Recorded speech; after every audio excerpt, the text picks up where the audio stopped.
Hello everyone and welcome back. Today we're going to start off with our grounding meditation. So one hand on your chest, one hand on your tummy. You can lie on the floor if you want, or you can sit up like me. It's up to you. When I chime my bell, we're going to breathe in through our nose and out through our mouth. Feeling your chest rising and your tummy too. Off we go. In through our nose, out through our mouth. In through our nose, out through our mouth. In through our nose, out through our mouth. One more time. In through our nose, out through our mouth. Okay, so we are with lots of dinosaurs today. We're going to be reading a dinosaur book, and it's a very silly book. It's called The Dinosaur That Pooped a Planet by Tom Fletcher and Dougie Pointer, and it's published by Red Fox and illustrated by Gary Parsons. Danny and Dinosaur liked to have fun. Some days they had lots, some days they had none. One day they were bored, they had no games to play. Danny said, "Dinosaur, what shall we do today? We can mow the lawn, we could tidy the place, we could do our chores, or we could go to space." "But you mustn't forget to have lunch," said their mummy. "You cannot have fun without food for your tummy." So they packed a packed lunch for the Science Museum, where rockets were kept if you wanted to see them. There were hundreds of rockets and spaceship surprises, tall ones and small ones of all shapes and sizes, and one that was ready to launch with a door big enough for a boy and his pet dinosaur. They ignored all the warnings. They couldn't care less. They pressed all the things they shouldn't have pressed. T minus 5, 4, 3, 2, 1, ignition! They started their intergalactic space mission. They flew higher than houses and buildings and cranes, much higher than birds, even higher than planes. "We're in space!" Danny yelled as they floated around, but the dinosaur's tum made a rumbling sound. "Is it time to have lunch?" Danny looked at his watch. Then he looked all around for the dino's lunchbox. Danny started to worry, then started to panic. They'd left their packed lunches back home on their planet. So with no food on board, not the smallest of crumbs, a disastrous dinosaur feast had begun. It gobbled up gadgets and gizmos galore. Nothing was safe from the space dinosaur. Robots and ray guns and blinking red blinkers, eating things thought up by NASA's great thinkers. Their hyperdrive gamma reactor machine was swallowed along with a space tractor beam.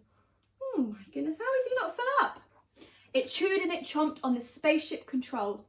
The racket was dotted with dino tooth holes. Inside it was bare.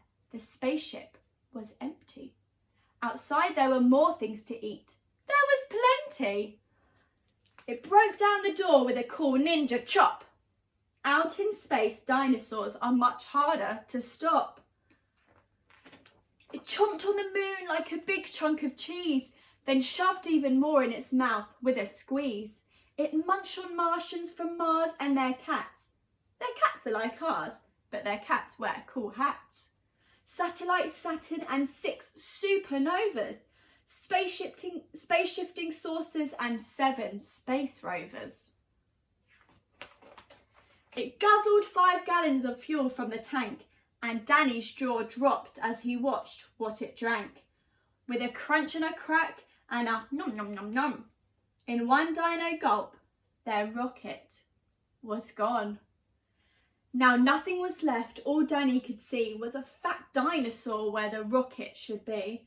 And so they were stranded with no way back home. Just Danny and Dino in space, all alone.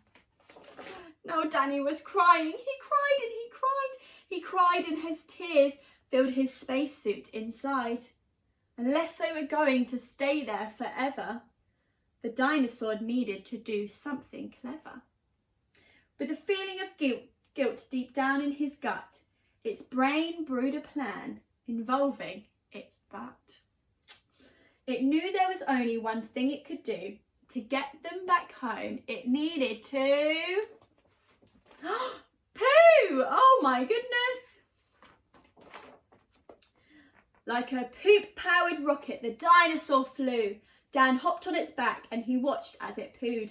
It pooped out the robots and ray guns and blinkers. Ooh.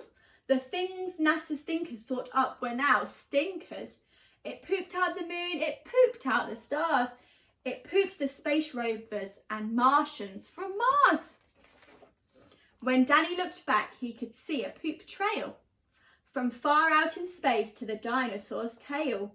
They headed for Earth and they started to orbit. It pooped on the clouds, but the clouds just absorbed it. That means take it in. They flew past the buildings and streets of their town, leaving their houses all smelly and brown, and finally landed back down on the ground. Hooray! Danny cried. We are home safe and sound. They looked to the sky and the things that were pooed had formed a poop planet right next to the moon. And so Danny promised to listen to Mummy, because fun is not fun without food in your tummy. And just when you thought all the pooping was done, a Mars cat plopped out of the dinosaur's bum. Oh dear, what a silly book. So for your activity today, I want you to research, with the people who you live with permission of course, the smallest dinosaur that ever lived and the largest dinosaur that ever lived. Thank you for watching. I'll be back tomorrow.